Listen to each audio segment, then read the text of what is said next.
Assalamualaikum warahmatullahi wabarakatuh. Saya Wahyu yang domisili di Jakarta dengan perbatasan Depok. Saya ingin berbagi pengalaman tentang yang pernah saya alami sendiri, yaitu mati suri. Kejadian itu terjadi pada tahun 2013, saya lupa waktu itu mau memasuki bulan suci Ramadan, sekitar kurang dari 1 bulan lagi. Singkat cerita, pada waktu itu saya sakit komplikasi antara liver, ginjal, dan kata orang-orang tetangga penyakit saya itu gaib, wallahu a'lam.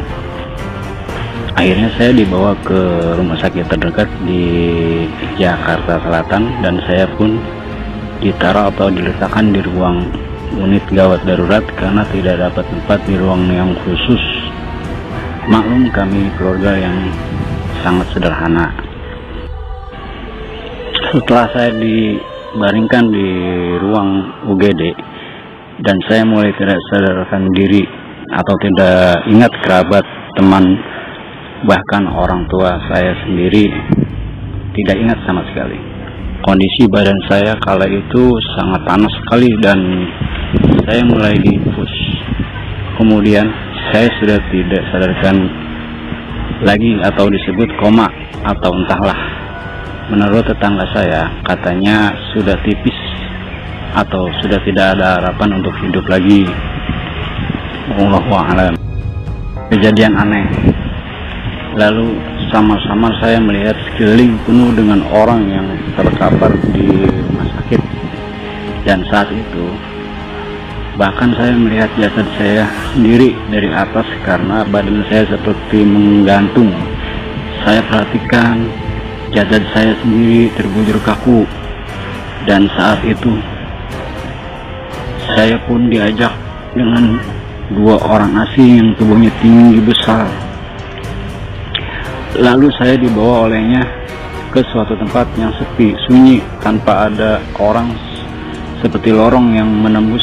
Dan setelah tiba ke titik cahaya, saya melihat tempat itu datar, seluas mata memandang, dengan terik matahari seperti di gurun pasir. Akan tetapi walaupun panas sekali, anehnya saya tidak merasakan kepanasan sampai kedua orang itu menyuruh saya untuk berjalan sendiri ke arah depan. Saya pun lantas langsung nurut berjalan. Perjalanan itu saya rasakan sangat lama dan jauh sekali jika dibandingkan dengan perjalanan dunia. Kira-kira memakan waktu berminggu-minggu atau bahkan sampai berbulan-bulan. Saya tetap tenang untuk melangkah. Singkat cerita, saya sudah sampai di satu tempat tujuan itu dan saya melihat banyak sekali orang-orang berkumpul dengan memakai pakaian seperti saat haji. Di alam yang luas seperti padang pasir sejauh mata memandang. Lalu kedua orang yang mengantar tadi tiba-tiba muncul tepat di hadapan saya. Kemudian dia pun mengisyaratkan agar saya maju ke depan di kerumunan orang-orang banyak, dan sesampainya di depan atau ujung perkumpulan orang-orang, saya pun turun. Saya pun disuruh memilih antara 3 pilihan yang terpampang seperti di atas langit dan terik matahari. Dan di antara 3 pilihan itu saya melihat yang pertama lambang kayu salib, kedua seperti lambang Zionis yang ada di bendera Israel, dan yang ketiga saya lihat lambang bulan bintang. Dan tanpa ragu saya pun langsung menunjuk lambang bulan bintang itu. Tak lama dari itu, lalu saya disuruh berjalan lagi sendirian dan saya pun bergegas jalan seperti sebelumnya. Perjalanan itu kalau diukur waktu dunia seperti berbulan-bulan rasanya. Singkat cerita, saya telah sampai di tujuan lain, tapi kali ini saya merasa bergetar dan ketakutan.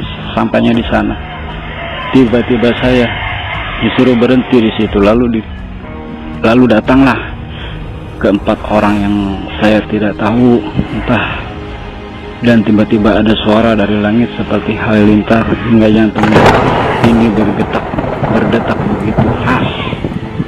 Kala itu suara yang seperti halilintar lalu berkata, "Baringkan orang itu," maksudnya diri saya. Lalu keempat orang itu pun membaringkan badan saya. Kemudian suara dari langit berkata lagi, "Cabut nyawanya," seperti halilintar dengan nada keras. Saat itu saya pun sudah pasrah sekali ya, kalau nyawa saya akan dicabut, dan jantung bergetar sangat keras. Kemudian begitu nyawa saya hendak dicabut, lalu suara itu terdengar lagi seraya berkata, "Tahan." Dan kemudian keempat orang itu pun bertanya, "Kenapa ditahan?"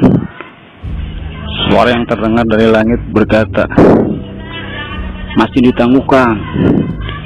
Dan nyawa saya pun tidak jadi dicabut, sampai akhirnya saya disuruh berjalan kembali seperti sebelumnya lagi, dan jarak dengan berbulan-bulan hitungan waktu dunia ini. Wallahu a'lam. Saya menyusuri perjalanan itu seorang diri, tanpa ada siapa-siapa, dan zona sepi sunyi di gurun pasir yang tandus. Akan tetapi anehnya, saya tetap tidak merasakan kepanasan olehnya. Mohon maaf, cerita di perjalanan saya singkat sampai tiba di tempat yang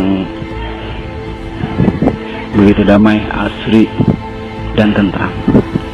Di sana saya melihat sebuah istana begitu besar dan megah, tampak dari kejauhan. Di sekeliling istana ramai sekali orang-orang yang sedang berdiri. Tiba-tiba saya mendengar ada bacaan Al-Quran dan sholawat Nabi. Saat saya melangkah untuk maju mendekat di sebuah gerbang istana, tiba-tiba saya melihat ada dua orang memanggil saya seraya melambaikan tangannya. Dia melambaikan tangannya,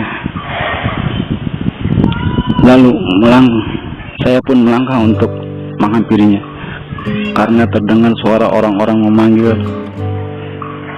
"Hai, kemari, kemari." Saat saya sampai di gerbang itu, kemudian saat saya hendak masuk, tiba-tiba datanglah orang yang mengawal saya dengan tinggi besar berkata kepada saya, "Kamu belum boleh untuk masuk ke sana." Dan mata saya berbinar karena suara Al-Quran dan sholawat seolah menyambut kedatangan saya. Kemudian saya disuruh berjalan lagi oleh pengawal itu. Saya pun langsung berjalan. Dan lagi-lagi perjalanan itu butuh waktu berbulan-bulan. Kalau dibandingkan di dunia, padahal saat saya tersadar berada di rumah sakit. Saat saya tersadar di rumah sakit, rasanya hanya sebentar saja, sedetik atau beberapa menit saja. Singkat cerita, lalu saya sampailah di suatu tempat lain yang seperti padang pasir rata seluruhnya. Saya melihat ada salju begitu sejuk, dan terasa di situ saya melihat seorang laki-laki dengan berpakaian serba putih dan memakai seperti udang-udang di kepalanya. Lantas saya menghampiri orang itu seraya mengucapkan salam, dan dia pun membalas salam saya. Begitu lembut wajahnya, begitu nyaman, rasa amat sejuk sekali yang saya rasakan saat itu. Lalu saya perhatikan orang itu sedang mengumpulkan salju atau es. Lalu saya bertanya, "Pak, untuk apa salju atau es itu?" Kemudian dengan senyuman yang hangat, damai, dia pun menjawab, "Sebentar lagi bulan Ramadan akan tiba, maka bersihkanlah hati ini. Tiba-tiba saat itu juga saya menangis terseduh-seduh. Saya berkata, "Ya Allah, saya ingin mandi dan saya ingin sholat," sambil menangis sejadi-jadinya. Kemudian saya meneruskan perjalanan lagi, dan lagi-lagi terasa sangat lama dalam perjalanan itu, hingga akhirnya saya telah sampai di suatu tempat. Dan tiba-tiba pengawal yang saya jumpai saat pertama kali perjalanan muncullah dan berkata kepada saya, "Kamu tunggu di sini dan jangan kemana-mana. Tunggulah sampai ada yang menjemputmu nanti," kata dia. Dan saya pun menurut sambil menunggu. Terasa begitu lama, seperti saat dalam perjalanan sebelumnya, waktu menunggu berbulan-bulan. Dan saya singkat lagi, tiba-tiba datanglah orang-orang yang menjemput saya untuk pulang. Dan anehnya, justru yang menjemput saya, seingat saya ada 5 orang, semuanya saudara-saudara saya. Dan kemudian saya pun berjalan kembali untuk pulang mengikutinya. Singkat cerita, lalu saya tersadar. Saya tersadar saat koma atau tidak ingat apa-apa.